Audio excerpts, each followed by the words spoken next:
दोस्तों, आज मैं अपना अगला एपिसोड अपने जीवन की कथा के बारे में फिर बता रहा हूँ। मुझे कविता बनाने का शौक़ लग गया और इसमें सबसे ज़्यादा महत्वपूर्ण भूमिका मेरी माँ की रही, जिन्होंने बचपन से ही मुझे किताबें मंगा कर ऐसे गीत या कहानियाँ सुना करती थी और मैं उन्हें सुनाया करता था, जिससे मेरी रुचि कविता की तरफ बढ़ गई और मुझे महसूस होने लगा कि मैं भी कुछ छंद बना सकता हूँ। खैर, मैं फिर आगे चलकर इसी तरह गीत बनाने लगा। गीतों में मैंने ज़्यादातर लोकगीतों में रसिया बनाने का ज़्यादा अपना समय लगाया। बहुत पहले मैंने एक रसिया बनाया था दहेज प्रथा के बारे में। उसके लाइन थी, एक मोह है क्यों रहे लोभ दिखाई, मैं ना लूँगी कच्ची पाई, इनने उल्टे ले जा समझी, छोरा की है लई सगाई। तब जाटों की पंचायत हुई थी शादी में कम खर्च करने के लिए और 1 ही रुपया का रिश्ता होना तय हुआ था। आहिस्ता आहिस्ता ये 1 रुपया की बजाय समधन को देने की बात आगे आ गई कि समधन को दे दो जो कर देना है। तब एक समधी ने एक लड़के को रुकाई में 1 रुपया देकर घर पहुंच गया और समधन को 1100 रुपये देने लगा। तब समधन कहती है इस गीत को जो मैंने बनाया। ये गीत जाट का शीशवाना है राजस्थान में, उसने करण सिंह ने बहुत ही बढ़िया ढंग से गाया और ये प्रसिद्ध कर दिया। उसके बाद क्या था, हर शादी में हर मौके पर, खुशी के मौके पर ये औरतों ने भी गीत गाना शुरू कर दिया। उससे मुझे बेहद प्रसिद्धि मिली। उसके बाद तो मुझे और ऐसे लगने लगा मैं जितने गीत बनाऊंगा तो सबसे अच्छा प्रसिद्ध होगा रामचंद्र। खैर, मैंने गीत बनाने रसिया बनाने शुरू कर दिए। अच्छे अच्छे रसिया लिखे। मुझे तो सब अच्छे लगते हैं, लेकिन जिसे गाने वाला और सुनने वाले पसंद कर लेते हैं, मैं उसमें अपनी सफलता मानता हूँ।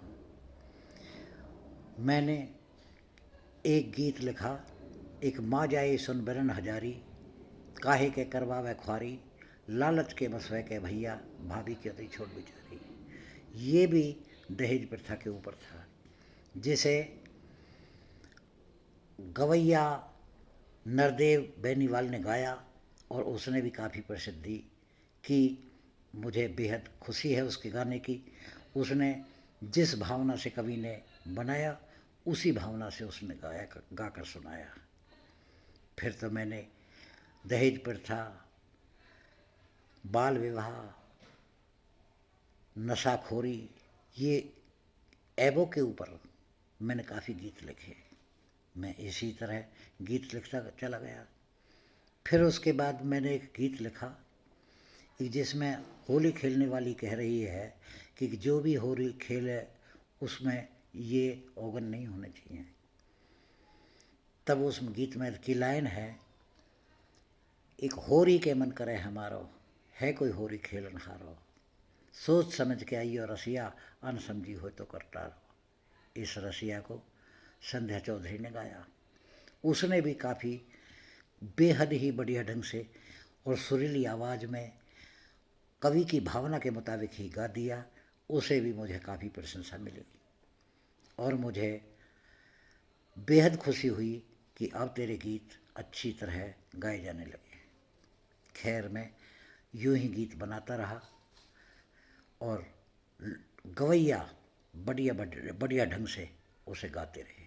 आज तो मेरे पास अच्छे अच्छे गवैया गीत लिखवाने के लिए आते हैं और मैं उनकी पूरी तरह से जिस ढंग से वो चाहते हैं बनाने की कोशिश करता हूँ और मैं उनसे बेहद प्रेम करता हूँ। वे मेरा काफ़ी आदर करते हैं।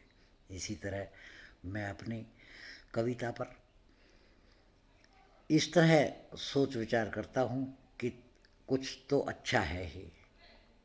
ये नहीं कहता मैं बहुत अच्छा, बहुत ही उच्च कोटि का कवि हूँ, फिर भी मैं बहुत बड़े इलाके में अच्छे अच्छे गवैयों ने प्रसिद्धि मेरी दी है मुझे, मैं उसके लिए उनका एहसानमंद हूँ और वे मेरे गीतों को बढ़िया ढंग से पेश करते हैं। मैंने यूँ तो मेरे सैकड़ों गवैया इस तरह के हैं जिन्होंने मेरे गीत गाए हैं और मेरी प्रसिद्धि की है। मैं इसी तरह आज इस मुकाम पर पहुंचा हूं, मैं क्योंकि मेरा हल्का नहीं, उत्तरी भारत में काफ़ी कवियों में मुझे श्रेष्ठ माना जाता है और इसके लिए मुझे बेहद खुशी है। आगे मैं जितना भी कहूँगा उतना थोड़ा है। मुझे ज़्यादा प्रशंसा उन गवैयाओं ने दिलवाई है जो मेरे गीतों को पसंद करते हैं और बढ़िया आवाज़ में, सुरीली आवाज़ में सभा के अंदर प्रस्तुत करते हैं। मुझे बेहद खुशी है। इससे अगला एपिसोड मैं फिर आपके सामने पेश करूँगा। यहाँ आज मुझे जितना समय मिला है उतने के मुकाबले मैं तुम्हें अपनी बात बता चुका हूँ। जय हिंद।